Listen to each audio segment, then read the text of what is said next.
तो આપણે ગઈકાલે ત્રિકોણની એકરૂપતાની શરતો જોઈ હતી। જે શરતો પૈકી બાખુબા બાજુ ખૂણો બાજુ, ત્યાર પછી ખુબાખુ ખૂણો બાજુ ખૂણો અંતર્ગત બાજુ લેવાની, બંનેમાં અંતર્ગત ખૂણા લેવાના છે। ત્યાર પછી ખુખુબા બાબાબા અને કાકબા, આ 5 શરતનો આપણે અભ્યાસ કર્યો। જે પૈકી આપણા અભ્યાસક્રમમાં કઈ શરત આવે છે એ ક્યારેક મેળવવાનો હોય છે, એના આધારે પરિણામ મૂકવાનું હોય છે। એટલે પહેલો પોઈન્ટ આપણી પાસે છે તો એ પ્રમાણે આપણે શરત બેસતા શીખીએ કઈ શરત બેસે છે। તો ત્રિકોણ ABC માં માપ ખૂણો B બરાબર 80 અને BC બરાબર 5, AB બરાબર 6 સેમી અને STU માં T ખૂણો છે 80 છે, ST બરાબર 5 સેમી અને TU બરાબર 6 સેમી છે। तो शरत शोधो, कई शरत છે અને કઈ સંગતતા છે આપણે મેળવવાની છે। તો સૌપ્રથમ આપણે આકૃતિ બતાવી દેવાની। તો આકૃતિમાં A B અને C, બીજી આકૃતિ બનાવીએ તો S T અને U, બરાબર। તો ખૂણો કેવો બતાવવાનો છે B, એટલે ખૂણો B કેટલો 80। બીજા ત્રિકોણમાં ખૂણો કેવો બતાવવાનો છે T, T એટલે 80। જો અહીંયા આપણને ખબર પડી કે ભાઈ એક તો ખૂણો આવી ગયો। હવે બાજુ BC નું માપ કેટલું છે 5, આ BC નું માપ 5, AB નું માપ કેટલું છે આ AB નું માપ 6। એવી જ રીતે ST નું માપ કેટલું છે 5, જો ST એટલે પહેલી બાજુ 5 અને TU નું માપ કેટલું છે 6 એટલે બીજી બાજુ। હવે અહીંયા તમને સમજાઈ ગયું છે કે બાજુ ખૂણો બાજુ આ શરત આવી, પણ બાજુ ખૂણો બાજુ કઈ બાજુ છે તે કઈ બાજુ લેવાની આ બહુ મહત્વનો પોઈન્ટ છે। તો એ પ્રથમ આપણે લખી શકશું કે AB એકરૂપ છે। જો પહેલી બાજુ AB કેટલા છે 6, તો અહીંયા 6 વાળી બાજુ આવશે, તો AB ની કઈ બાજુ આવશે TU, બરાબર। બાકુબા શરતમાં બીજો ખૂણો, तो ખૂણો B એકરૂપ છે ખૂણો T અને ત્રીજી બાજુ કે BC એકરૂપ છે ST।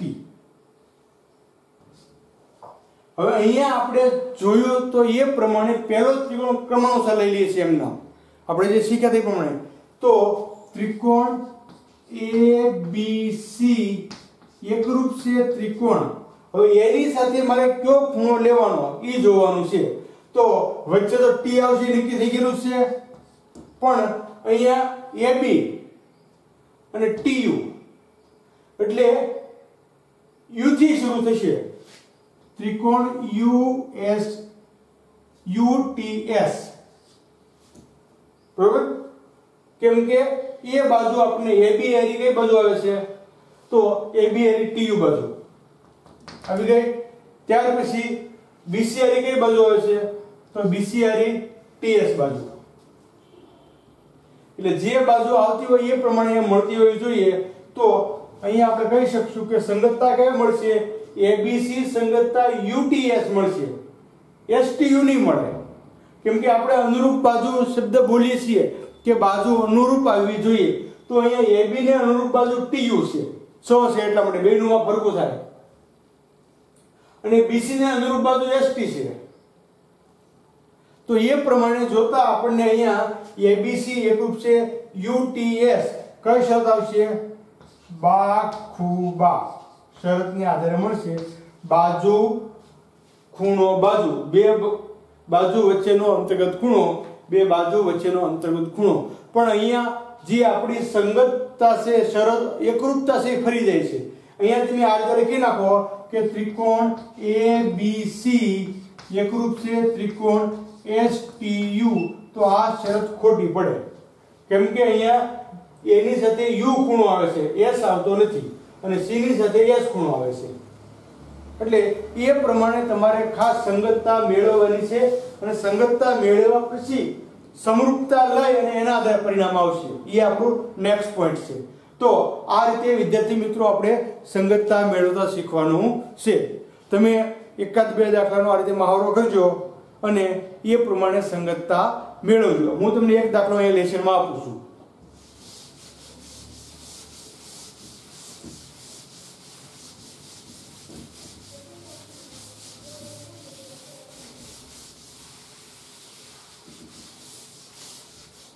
તો એક્ઝામ્પલ બીજું તમને લેશનમાં આપું છું હું. ત્રિકોણ ABC માં AB બરાબર 7.5 સેમી, BC બરાબર 9 સેમી, AC બરાબર 6 સેમી અને ત્રિકોણ PQR માં PQ બરાબર 6 સેમી,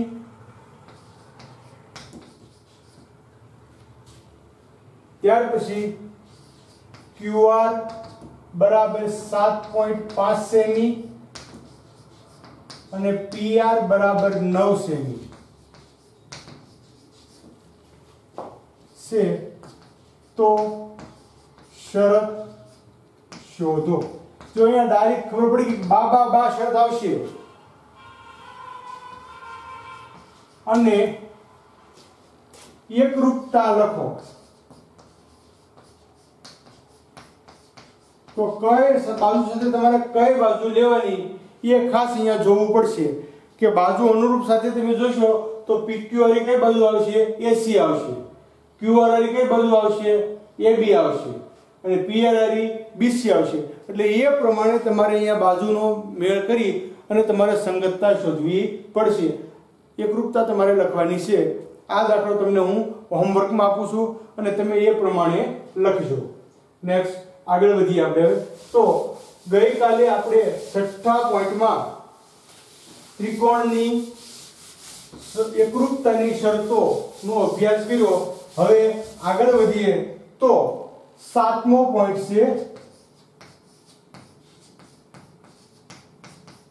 ત્રિકોણના કેટલાક ગુણધર્મો.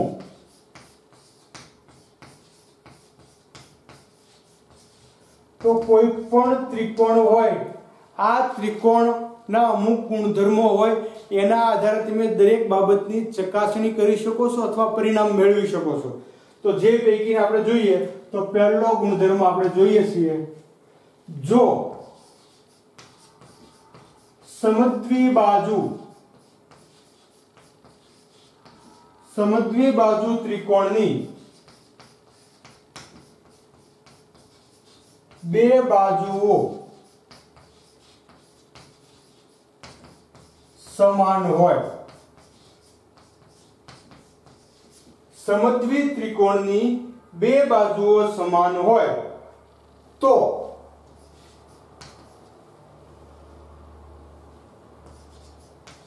તેમની સામેના ખૂણા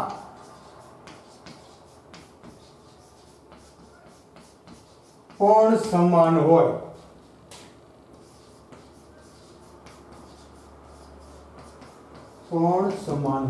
જો કોઈ પણ ત્રિકોણમાં બે બાજુ સરખી હોય, સમદ્વિ બાજુ એટલે બે બાજુ સરખી હોય તો બે બાજુની સામેના ખૂણા સરખા હોય. તો અહીંયા આપણે જોઈ શકીએ છીએ કે ત્રિકોણ તમને આપ્યો છે ABC, બરોબર. તો આ એક બાજુ, આ બે બાજુ સરખી છે, બરોબર. તો આપણે અગાઉ ભણી ગયા હતા કે AB ની સામેનો ખૂણો કોણ આવશે? C અને BC ની સામેનો ખૂણો A. તો અહીંયા આપણે કહી શકીએ કે AB બરાબર છે BC. તેથી ખૂણો, જો AB ની સામેનો ખૂણો C અને BC ની સામેનો ખૂણો A એકરૂપ છે ખૂણો C. આ બાજુની સામેનો ખૂણો આ અને આ બાજુની સામેનો ખૂણો આ, બે સરખા મળે, બરોબર. એટલે આ પહેલી શરત છે કે કોઈ પણ ત્રિકોણમાં બે બાજુ હરખી હોય તો બે ખૂણા હરખા જ હોય, અને એના કરતા પ્રતીક ઉલટું કે જો બે ખૂણા સરખા હોય તો બે બાજુ હરખી હોય. એમ કીધું હોય કે આ ખૂણો 50 છે, આ ખૂણો 50 છે, તો બે બાજુ હરખી હોય, જે હોય એ. હવે એમ તમને કીધું હોય કે આનું માપ જે છે એ 80 છે, આનું માપ છે એ 80 છે, તો બાકીના બે ખૂણાનું માપ કેટલું થાય? તો બે હરખા થાય. ત્રિકોણના ત્રણેય ખૂણાનો સરવાળો 180, 180 માંથી 80 કાઢો એટલે કેટલા વધ્યા? 100. તો 100 ના બે ભાગે 50, 50 ના બે ખૂણા થાય. એટલે આ રીતે આપણે શરત એટલી યાદ રાખવાની છે કે ત્રિકોણમાં જો બે બાજુ હરખી હોય તો એ બે ખૂણા હરખા હોય. કયા ખૂણા? એની સામેના બાજુ AB ની સામેનો ખૂણો C અને BC ની સામેનો ખૂણો A, એટલે AB બરાબર છે BC, તો ખૂણો A એકરૂપ છે ખૂણો C, એ ખૂણા બાજુ આપણને સરખી મળે છે. નેક્સ્ટ બીજો પોઈન્ટ આપણે જોઈએ તો બીજી શરત છે સમબાજુ ત્રિકોણ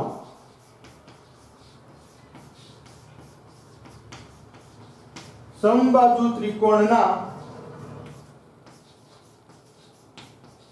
બધા જ ખૂણા સરખા હોય છે. જો કોઈ પણ ત્રિકોણ છે સમબાજુ છે એટલે બધી બાજુ હરખી તો બધા ખૂણા હરખા, બે બાજુ હરખી તો બે ખૂણા હરખા. ખ્યાલ આવી ગયો?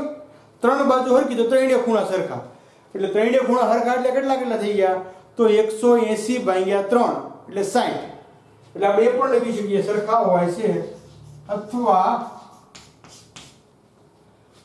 સમબાજુ ત્રિકોણના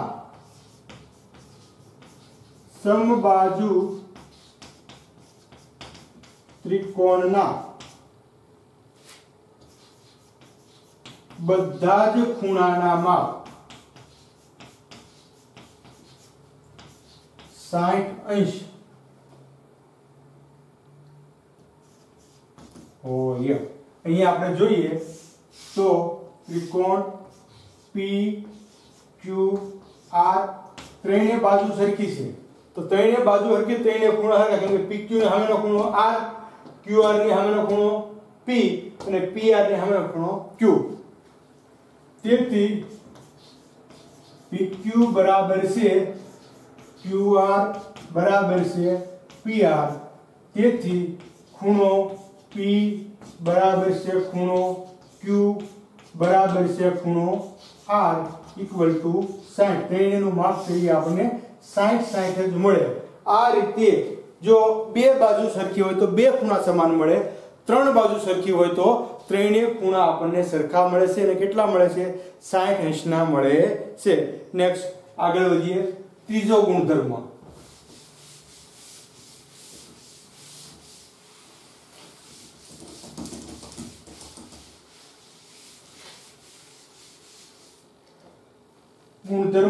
ત્રીજો ત્રિકોણ માટેનો કે જો ત્રિકોણની બે બાજુઓ અસમાન હોય, હરખી ન હોય, બે હરખી ન હોય ત્રણેય હરખી ન હોય, નક્કી થઈ ગયું ને? પોઈન્ટ તમે પકડો કે બે બાજુ હરખી ન હોય તો શું થઈ ગયું?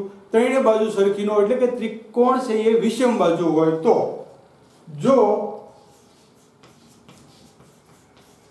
ત્રિકોણની બે બાજુઓ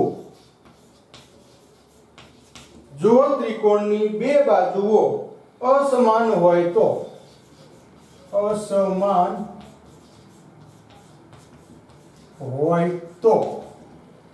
ત્રિકોણની બે બાજુઓ અસમાન હોય તો મોટી બાજુ સામેનો ખૂણો મોટો હોય છે અને નાની બાજુ ની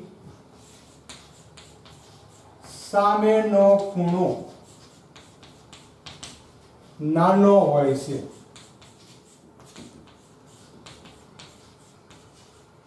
મોટી બાજુ હોય તેનો ખૂણો મોટો હોય, નાની બાજુ એનો ખૂણો નાનો હોય. અહીંયા આપણે જોઈ લઈએ તો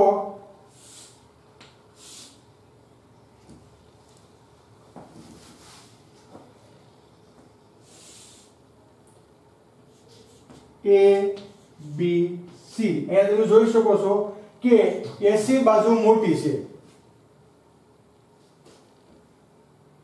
9 7 3 આપણને અંદાજિત ખ્યાલ આવી ગયો કે આ મોટી બાજુ છે તો એની સામેનો ખૂણો B આ મોટો હોય BC બાજુ નાની છે તો BC ની સામેનો ખૂણો A એ નાનો હોય નાની બાજુની સામેનો જો બે બાજુ સરખી ન હોય તો જ સરખી હોય તો બે ખૂણા સરખા થઈ જાય પાછા બરોબર તો નાનો ખૂણો કે મોટો ખૂણો મળતો નથી જો ત્રિકોણની બે બાજુઓ અસમાન હોય એટલે કે વિષમ બાજુ ત્રિકોણ હોય ત્રણેય બાજુ જુદી જુદી હોય તો મોટી બાજુની સામેનો ખૂણો મોટો હોય છે અને નાની બાજુની સામેનો ખૂણો નાનો હોય છે એટલે અહીંયા આપણે કહી શકીએ છીએ કે મોટી બાજુ કઈ મળશે આપણને AC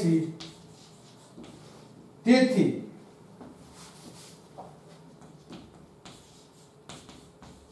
મોટો ખૂણો કયો મળશે B નાની બાજુ BC તેથી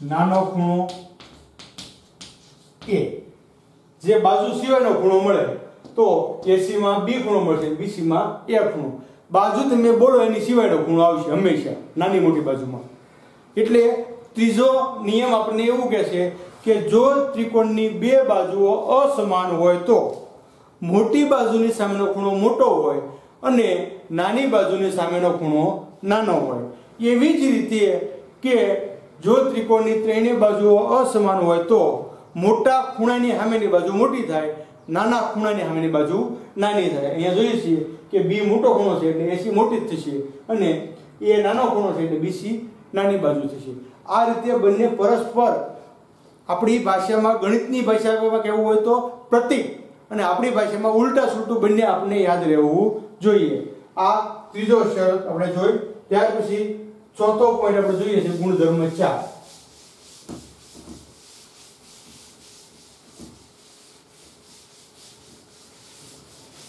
તો ગુણધર્મ ચોથો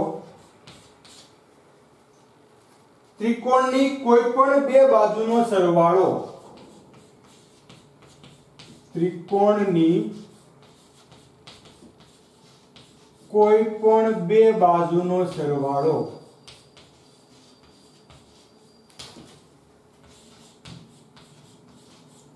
ત્રિકોણની કોઈ પણ બે બાજુનો સરવાળો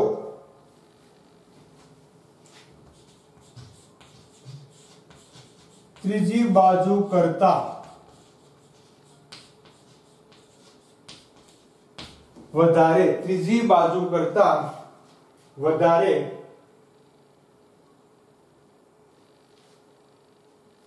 હોય છે જો કાટકોણ હોય તો જો કાટકોણ ત્રિકોણ હોય તો એનો સરવાળો જે છે એ બીજી બાજુ જેટલો થાય ત્રિકોણની કોઈ પણ બે બાજુનો સરવાળો ત્રીજી બાજુ કરતા વધારે હોય છે જો બે બાજુનો સરવાળો ત્રીજી બાજુ કરતા ઓછો બને તો ત્રિકોણની રચના થતી નથી કા એની જેટલો અને કા એના કરતા વધારે અહીંયા તમે જોઈ શકો છો કે એક ત્રિકોણ તમને આપ્યો છે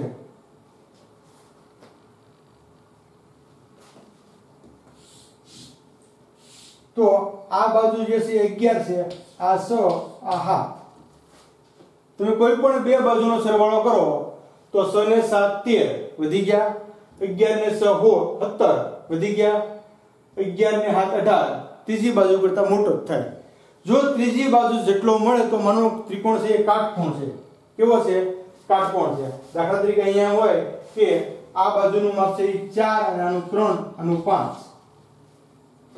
તો પણ તમે જોઈ શકો છો આ બેનો સરવાળો 4 ને 3 7 આના કરતા મોટો થાય 5 ને 4 9 આના કરતા મોટો થાય 5 ને 3 8 આના કરતા મોટો થાય એટલે કોઈ પણ ત્રિકોણ કાટકોણ ત્રિકોણ હોય કે જે હોય તે પણ કોઈ પણ ત્રિકોણ ત્યારે જ બને કે બે બાજુનો સરવાળો ત્રીજી બાજુ કરતા મોટો થવો જોઈએ જો તમારો સરવાળો બે બાજુનો સરવાળો ત્રીજી બાજુ કરતા મોટો ન થાય, દાખલા તરીકે અહીંયા આ રીતનું હોય 2 અને 2, તો આ બેનો સરવાળો 4 થયો, આની કરતા નાનો થયો, મતલબ કે ત્રિકોણ બનતો નથી. ભલે આપણે દોર્યો પણ તમે આકૃતિ પરફેક્ટ માપીને દોરો તો બની શકતો નથી. એટલે નિયમ ખાસ યાદ રાખવાનો છે કે કોઈ પણ બે બાજુનો સરવાળો ત્રીજી બાજુ કરતા વધારે થવો જોઈએ, તો જ ત્રિકોણ બને. પાંચમો નિયમ, કાટકોણ ત્રિકોણમાં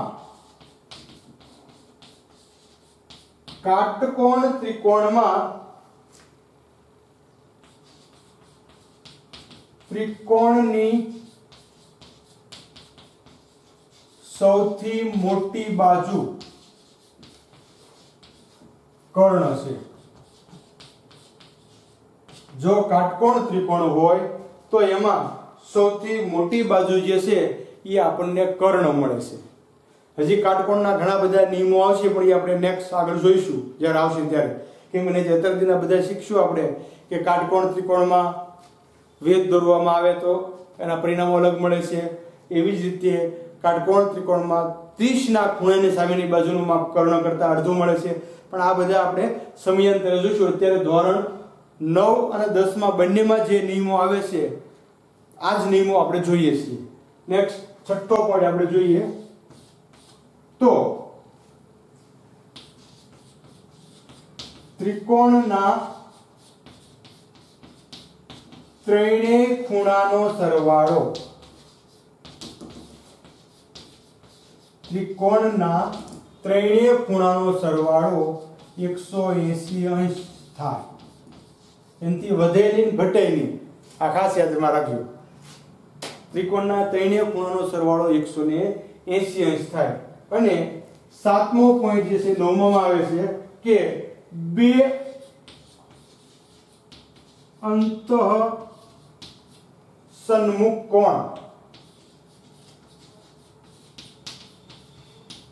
કોણનો સરવાળો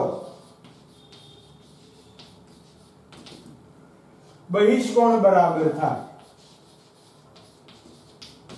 બહિષ્કોણ જેટલો થાય. જો અંતઃસન્મુખ કોણ આપણે રેખા અને ખૂણામાં ભણેલા છીએ તો અહીં આપણે જોઈ શકીએ કે એક ત્રિકોણ બનાવીએ, આ A B અને C, અને આગળ લંબાવ્યો D સુધી, તો આ બહિષ્કોણ થયો. કેવો થયો? બહિષ્કોણ. હવે આનું જે માપ છે એ આ બે ખૂણાના સરવાળા જેટલું થાય. જ્યાં બહિષ્કોણ બને એની સિવાયના ખૂણા અંતઃસન્મુખ કોણ કહેવાય. એટલે બહિષ્કોણનું માપ જે છે એ અંતઃસન્મુખ કોણના સરવાળા જેટલું થાય છે. બંનેને તમે ભેગા કરો એટલે ત્યારે આપણને અંતઃસન્મુખ કોણનો સરવાળો મળે છે. એટલે તમે કોઈ પણ એક ખૂણાનું માપ હોય તો એના આધારે બીજા ખૂણાનું માપ મેળવી શકો છો અને તમને એનું માપ જે છે એ સરળતાથી મળી શકે છે. તમને એમ કીધું હોય કે ભાઈ આ એક ખૂણાનું માપ જે છે એ 60 છે અને આનું માપ 130 છે, તો બાકીના બધા ખૂણા માપ તમને મળી જશે. કેમ કે 130 માંથી 60 કાઢો એટલે કેટલા વધ્યા? 70. તો આનું માપ 70 થાય. બેનો સરવાળો 130 થવો જોઈએ. હવે 70 ને 60 130 એટલે આ 50. આ રેખિક જોડનો ખૂણો 130 અને 50 180. તો ત્રિકોણના ત્રણેય ખૂણા જોઈ લો તમે, 60 50 110 અને 70 180 થઈ ગયા. આ બેનો સરવાળો જેટલો થવો જોઈએ 60 ને 70 130. એટલે ત્રિકોણના અંતઃસન્મુખ કોણોનો સરવાળો બહિષ્કોણ જેટલો થાય છે. એના બહિષ્કોણ જેટલો એટલું માપ આપણને મળે છે. આ રીતે આપણે ત્રિકોણના કેટલાક ગુણધર્મો જોયા જેનો આપણે હવે અભ્યાસમાં ઉપયોગ થશે ત્યારે કરીશું. પણ ખાસ કરીને વિદ્યાર્થી મિત્રો આ તમામ ગુણો જે છે તમને યાદ રહેવા જોઈએ કે જેથી કરી અને આપણે કે જ્યારે કોઈ પણ શરત લાગુ પડી હોય ત્યારે આપણે સરળતાથી એનો ઉપયોગ કરી શકીએ. ખાસ કરીને ત્રિકોણમાં તમારે પહેલા પરિણામ ઉપરથી સિદ્ધાંત લાવવાનો છે કે કયો સિદ્ધાંત આવશે અને સિદ્ધાંત ઉપરથી ફરી પાછું એનું નિત્યસમ મૂકીને તમારે જવાબ મેળવવાનો થાય. તો આ દરેક સિદ્ધાંતો આપણે યાદ રાખવાના છે કે ભૂમિતિ માટે સિદ્ધાંત ખૂબ મહત્વના છે, એટલે પ્રત્યેક સિદ્ધાંતો આપણે યાદ રાખવા માટે મહેનત કરીશું.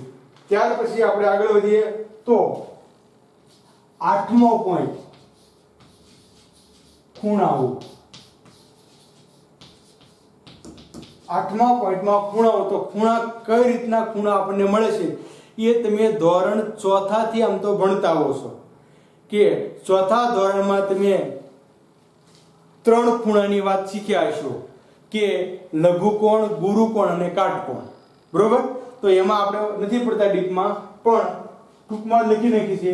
પહેલું લઘુકોણ. તો તમને ખ્યાલ છે કે જે ખૂણાનું માપ 90 અંશ કરતા ઓછું હોય આવા ખૂણાને લઘુકોણ કહેવામાં આવે છે. એટલે અહીંયા આપણે એક જ ખૂણો x રાખીએ છીએ તો 0 more than x less than 90. 90 કરતા x એટલે ખૂણો કેવો છે તો 0 કરતા મોટો છે અને 90 કરતા નાનો છે. એટલે 1 થી શરૂ કરીને 89.99 સુધી હોઈ શકે. ત્યાર પછી બીજું કાટકોણ. તો કાટકોણમાં ખાલી એક જ વાત આવશે કે x = 90. કોઈ પણ ખૂણાનું માપ 90 અંશ હોય તેને આપણે કાટકોણ કહી શકીએ છીએ. ત્યાર પછી ત્રીજો ખૂણો આવશે ગુરુકોણ. મોટો, લઘુ એટલે નાનો, ગુરુકોણ. તો ગુરુકોણમાં આવશે કે 90 કરતા મોટો x હોય અને 180 અંશ કરતા નાનો હોય. જે ખૂણો 90 અંશ કરતા મોટો હોય 91 એટલે ગુરુકોણ, 90 એટલે કાટકોણ અને 89 એટલે લઘુકોણ. તો એની બાબતે આપણે અહીંયા સરળતાથી સમજાઈ જશે. ત્યાર પછી આપણે આગળ વધીએ તો ચોથો ખૂણો આવે છે સરળ કોણ.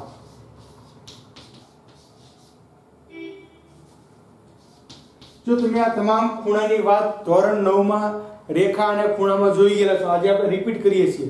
તો સરળ કોણ એટલે કે જે ખૂણાનો સરમાપ, જે ખૂણાનું માપ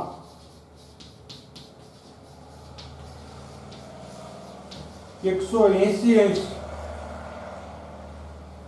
હોય તે ખૂણાને સરળ કોણ કહેવાય. નામ જ એવું, સરળ કોણ. કેટલું માપ આવવું જોઈએ? 180. તો 180 અંશ ક્યારે થાય? સીધી તમે રેખા દોરો, આ બિંદુ અહીંથી અહીંયા સુધી 180 અંશ થાય. આખું 180 અંશ અહીંથી શરૂ કરીને અહીંયા સુધીનું માપ. તમારું જે કોણ માપક છે તમે સીધી લીટી મૂકો એટલે એમાં આ બાજુ 0 છે, આ બાજુ 180 છે. એટલે સરળ કોણ એટલે ખાલી સીધી લીટી. તમને એમ કે સરળ કોણ દોરો એટલે સરળ કોણ થઈ ગયો, બીજું કાંઈ કરવાનું નથી આમાં. ત્યાર પછી આગળ વધીએ તો સરળ કોણ પછી વિપરીત કોણ.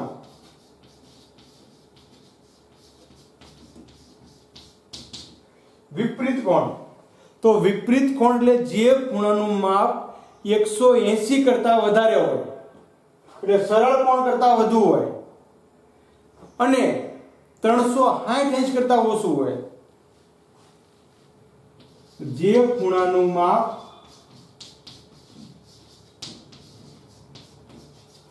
180 અંશ કરતા વધારે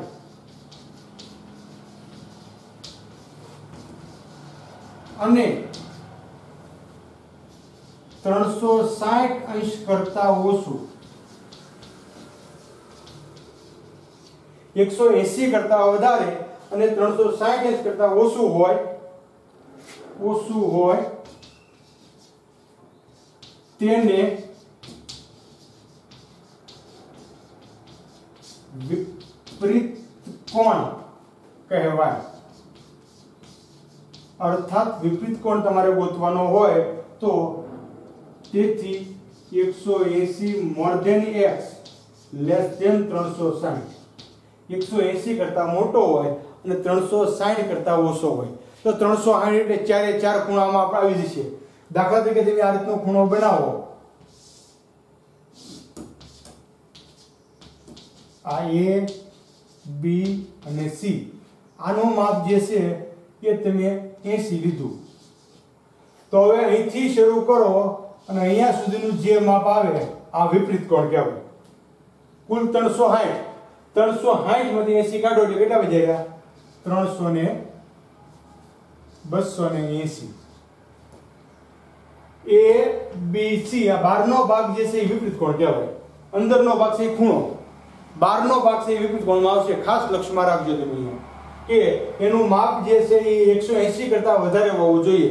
તો આ 80 છે એ વિપરીત કોણ ન કહેવાય, પણ એનો બહારનો જે ભાગ હોય એને આપણે વિપરીત કોણ તરીકે ઓળખી શકીએ।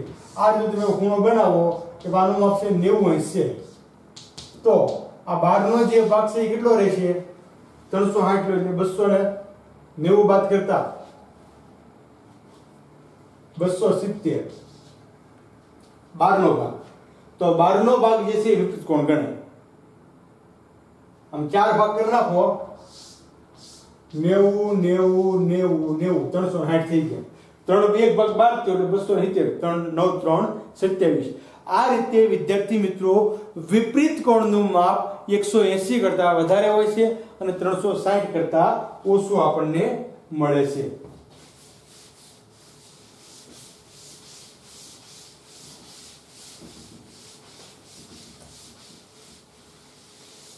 ત્યાર પછી આગળ આપણે જોઈએ તો છઠ્ઠો પોઈન્ટ છે જેનો પણ આપણે ધોરણ 9 માં રેખા અને ખૂણામાં અભ્યાસ કર્યો છે, આસન્ન કોણ।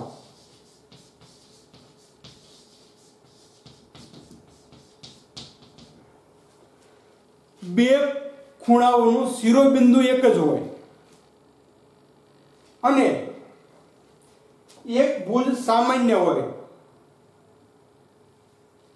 અને સામાન્ય ન હોય તેવા ભુજથી છૂટું પડતું હોય। સામાન્ય ન હોય તેવા ભુજથી છૂટું પડતું હોય તેને આપણે આસન્ન કોણ તરીકે ઓળખીએ છીએ। અહીંયા વ્યાખ્યા આપણે અગાઉ શીખ્યા છીએ। અહીંયા ખાલી હું તમને રચના સમજાવું છું કે ભાઈ આ એક सामान्य किरण से ए बी आ सी અહીંયા એક બિંદુ મળ્યું આપણને ડી। તો તમે જોઈ શકો છો કે આખો ખૂણો બનાવો ડી એ બી, ખૂણો ડી એ બી બરાબર છે ખૂણો ડી એ સી વત્તા સી એ બી। બે ભેગા થાય આ ડી એ સી એટલે આ ખૂણો અને સી એ બી એટલે આ ખૂણો। આ બે ભેગા થાય ત્યારે આખો ખૂણો બને છે, પણ આ બંને ખૂણા એકબીજાના આસન્ન કોણ કહેવાય કેમ કે એમાં એક ભુજ બેયનું સામાન્ય છે આ, અને સામાન્ય ન હોય એવા ભુજથી છૂટા પડે છે બે। એટલે આ બંને ખૂણાને આપણે બંનેમાં તમે જુઓ તો આ એક અને આ બે 82 માં કોમન મળશે, 82 માં કોમન મળે છે।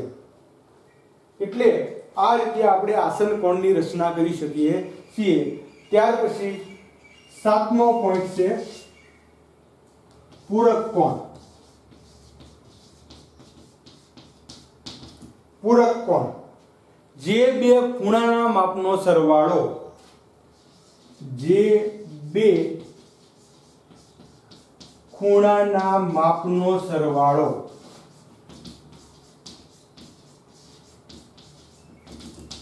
180 અંશ થાય તો તે ખૂણાઓ, જો બે ખૂણાના માપનો સરવાળો 180 અંશ થાય તો તે ખૂણાઓ એકબીજાના પૂરક કોણ કહેવાય। દાખલા તરીકે એક ખૂણાનું માપ છે એ 100 હોય તો બીજા ખૂણાનું માપ કેટલું હોય 80, બેનો સરવાળો 180 થવો જોઈએ, એનાથી ઓછો નહીં વધારે પણ નહીં। અને ત્યાર પછી આઠમો પોઈન્ટ આપણો જે છે એ કોટી કોણ।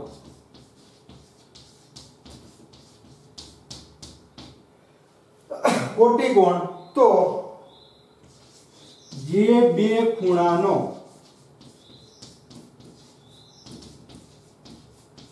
સરવાળો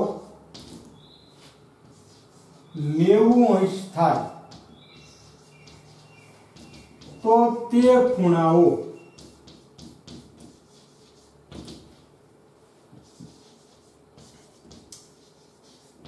એકબીજાના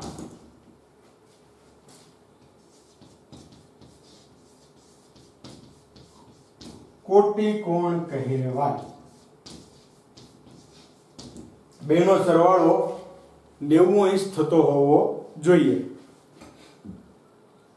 આને અનુલક્ષીને ઘણી વખત તમારી પરીક્ષામાં તો પ્રશ્નો આવે છે, પણ જે સ્ટેટ લેવલની જે પરીક્ષાઓ હોય છે, સ્પર્ધાત્મક પરીક્ષાઓ, એમાં પણ આનો દાખલો પૂછાય અને ત્યારે તમને ન આવડતો હોય. કેમ આજે આપણે શીખ્યા ન હોય હરખો, એટલે ત્યારે આપણને ખબર ન પડે.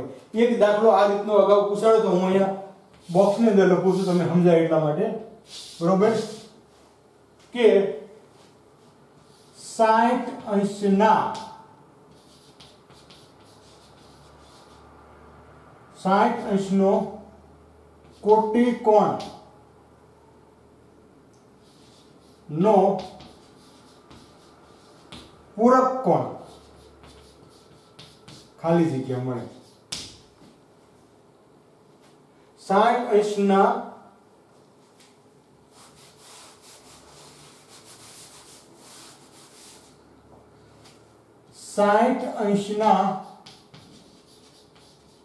ખૂણાના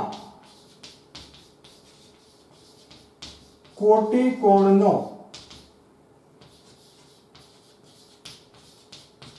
પૂરક કોણ ખાલી જગ્યા મળે. તો જો 60 અંશનો ખૂણોનો પહેલા તમારે કોટિકોણ ગોતવાનો. તો 60 અંશનો કોટિકોણ કેટલો મળશે? તો આપણને સમજાવજો કે ભાઈ બે ખૂણો 90 થતો હોય તો એને કોટિકોણ કહેવાય. તો 60 નો કોટિકોણ કેટલો થઈ ગયો? 30. 60 નો કોટિકોણ 30. હવે 30 નો પાછો પૂરક ગોતવાનો. 30 નો પૂરક એટલે 180. 180 માંથી તમે 30 કાઢો તો તમને એનો પૂરક મળશે 150. આ આપણો જવાબ. પણ મોટે ભાગે વિદ્યાર્થીઓ એવું થાય છે કે 60 નો કોટિકોણ આપણે 60 જ લખી નાખીએ, અથવા એવું પૂછે કે 60 ના કોટિકોણનો કોટિકોણ શોધો. 60 ના કોટિકોણનો કોટિકોણ, તો 60 નો કોટિકોણ કેટલો? 30. તો 30 નો કોટિકોણ પાછો કેટલો? 60. એનો જ જવાબ આવતો હોય. પણ આપણે થોડીક શબ્દોની મારામારીમાં ભૂલ થઈ જાય અને આપણો જવાબ ખોટો પડે એવું બની શકે. એટલે ખાસ આપણે આની કાળજી રાખવાની છે. આ સિદ્ધાંત તમારે છેક સુધી, જ્યાં સુધી ભણો ત્યાં સુધી પણ તમારે યાદ રાખવાના છે તમામ. ખાલી 10મા 12મા પૂરતા જ નહીં, સ્પર્ધાત્મક પરીક્ષામાં પણ આનું એટલું જ મહત્વ રહેશે. તો આ રીતે આપણે પૂરક કોણ અને કોટિકોણની વાત કરી. નેક્સ્ટ આગળ વધીએ હવે.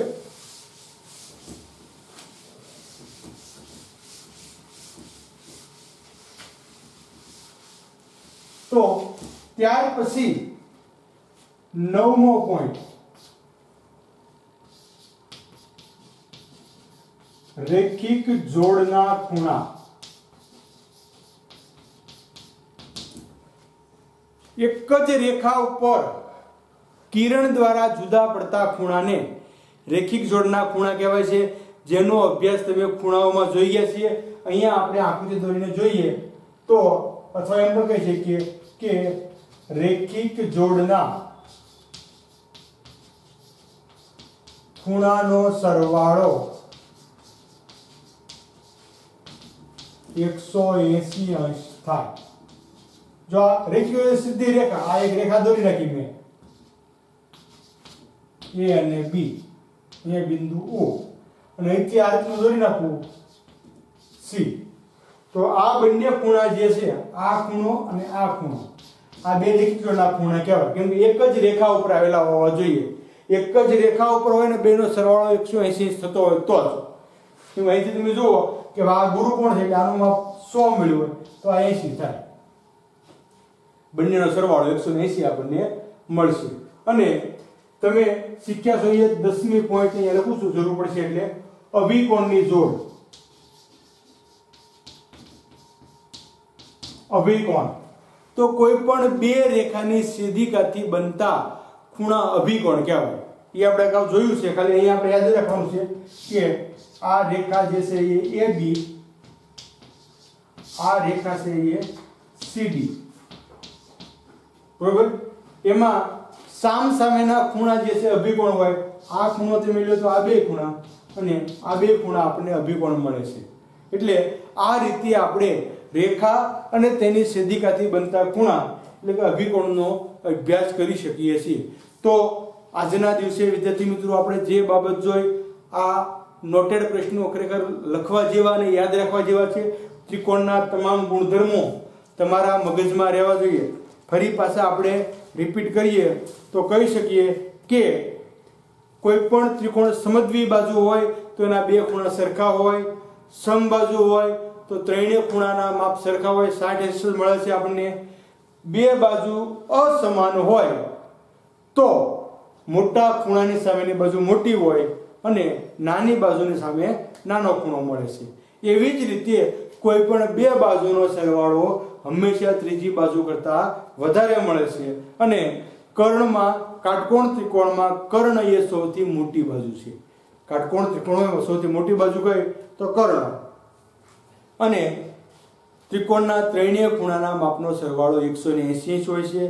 બે અંતઃસન્મુખ કોણોનો સરવાળો બહિષ્કોણ જેટલો હોય છે. આ તમામ સિદ્ધાંતો ત્રિકોણના હતા. ત્યાર પછી આપણે ખૂણાની વાત કરી તો ખૂણાના મુખ્ય 3 પ્રકારો તો તમે બાળપણથી ભણતા હો છો: લઘુકોણ, કાટકોણ અને ગુરુકોણ. એની વાત નથી કરતા. ત્યાર પછી આપણે જે જોઈએ સરળ કોણ 180 અંશનો હોય એને સરળ કોણ કહેવાય. વિપરીત કોણ 180 કરતા મોટો અને 360 કરતા નાનો હોય એને વિપરીત કોણ કહેવાય. આસન્ન કોણ તો જે બંને એક રેખા શિરોબિંદુમાંથી એક જ શિરોબિંદુમાંથી બે ખૂણા બનતા હોય અને જે કિરણ બંનેમાં સમાન હોય અને એક કિરણથી જુદા પડતા હોય, આવા બંને ખૂણા એકબીજા ઉપર ગોઠવાયેલા હોય છે એને આસન્ન કોણ તરીકે ઓળખીએ છીએ. ત્યાર પછી આપણે જે વાત કરી એ આસન્ન કોણ પછી આપણે જોયું પૂરક કોણ અને કોટી કોણ, બહુ મહત્વનો પોઈન્ટ હતો. અને છેલ્લે રેખિક જોડના ખૂણા અને અભિકોણ. તો વિદ્યાર્થી મિત્રો આજના દિવસે આપણે જે બાબત જોઈ એ તમારા અભ્યાસક્રમમાં ડાયરેક્ટ નથી, પરંતુ કોઈ જગ્યાએ આ સિદ્ધાંતનો ઉપયોગ થશે. અને જ્યારે હું સિદ્ધાંત મૂકું ત્યારે તમને કહું તો તમારા મગજમાં નહીં આવે. એટલા માટે પહેલા આપણે તમામ સિદ્ધાંતો સમજવા માટે પ્રયત્ન કરીએ છીએ. તો તમે પણ વધુ કાળજી રાખી અને તમામ સિદ્ધાંતો આત્મસાત કરજો. લખવાની વાત નથી કરતો હું, લખજો તો ખાસ, પણ સાથે સાથે શીખવા માટે, યાદ રાખવા માટે પૂરેપૂરો પ્રયત્ન કરજો. કે કોટિકોણ એટલે ખબર છે કે 90 અંશ થતો સરવાળો તો કોટિકોણ કહેવાય. આ વાત ક્યારે ભૂલાવી જોઈએ નહીં. તો આજના દિવસની આમ જોવા જઈએ તો આજે આપણે કુલ ત્રિકોણના 3 લેક્ચર પૂરા કર્યા છે. આ 3 લેક્ચર માત્ર ને માત્ર રૂપરેખા કહો તો રૂપરેખા હતા. આમાં એક પણ આપણે દાખલો જોયો નથી. તમામ કેમ કે મેં પહેલા જ તમને કીધું ભૂમિતિમાં સિદ્ધાંતો ખૂબ મહત્વના છે અને સિદ્ધાંતો આત્મસાત કરવા પડે, એમને ન આવડે. અને એટલા માટે આપણે 3 દિવસથી એની પાછળ મહેનત કરીએ છીએ. તો તમામ વિદ્યાર્થી મિત્રો ફરી વખત લેક્ચર વિશે જોઈ અને એનો યોગ્ય અભ્યાસ કરો. એ જ અભ્યર્થના સાથે ખૂબ ખૂબ ધન્યવાદ.